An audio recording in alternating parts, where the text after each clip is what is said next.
So this is my presentation on the Russian Roscosmos. It's the Russian space agency. So just to start off with a brief program history, the Roscosmos is the official space agency of Russia, developed in February of 1992 as part of a mandate to expand the aviation industry. The Russian Space Agency, RSA, was formed after the breakup of the Soviet Union, making use of Soviet technology and pre-built launch sites from the former Soviet space program. In 2015, it was announced that the Roscosmos and United Rocket and Space Corporation, URSC, would be merged into the state corporation Roscosmos. And then on the left, we can see the emblem for the Russian Space Agency depicted in Russian below, which I'm not going to try to pronounce. Now on to the purpose of construction. Following its creation in February of 1992, the Russian Space Agency served as a mediator for the country's space programs and policies. The development of this agency encouraged an increase in technological advancement for the space exploration industry in Russia, eventually leading to a cooperative effort with the United States, Europe, Japan, and Canada to construct the International Space Station. And now let's talk about a brief overview of the program initiatives. There are several goals outlined by the Russian Space Agency. Firstly, to implement and uphold space policy guidelines developed by the Russian government. Secondly, to manage the state property in the space exploration industry. And lastly, to facilitate international space cooperation and joint projects including space research, missile technology, and maintenance. But is this program for civilian or military use?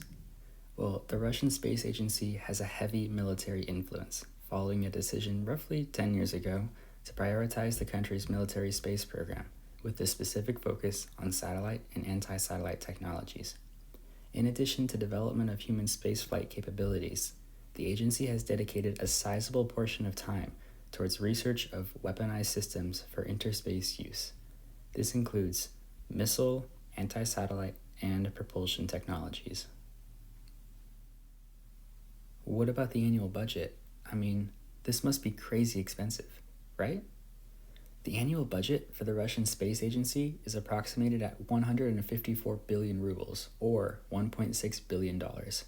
Compared to NASA's annual budget of $25.4 billion, this is a significant difference in showing the capabilities of both programs.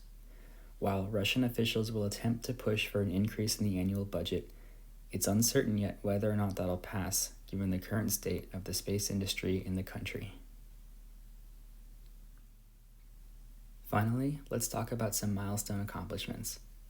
The Russian Space Agency is known heavily for its groundbreaking Soviet technologies in the space industry. Below are just a few examples of some of the most famous advancements in the history of space exploration, credited to the Russian space efforts. Firstly, we have Sputnik, the first artificial Earth satellite. Launched on October 4th, 1957, it was the first man-made object to orbit the Earth. Secondly, we have the first animals in space, Laika, Belka, and Strelka. And apologies if I pronounced any of those wrong. Laika, the first animal in space, unfortunately did not return alive. However, Belka and Strelka, a pair of female dogs, launched on August 19, 1960, returned home safely after orbiting Earth for 24 hours. Third, we have a cosmonaut, and again, apologies if I pronounced this wrong, Yuri Gagarin, the first man in space. Cosmonaut Gagarin became the first man in space after completing a single revolution around the Earth on April 12, 1961. Lastly, we have Valentina Tereshkova. Again, apologies if I pronounced that wrong.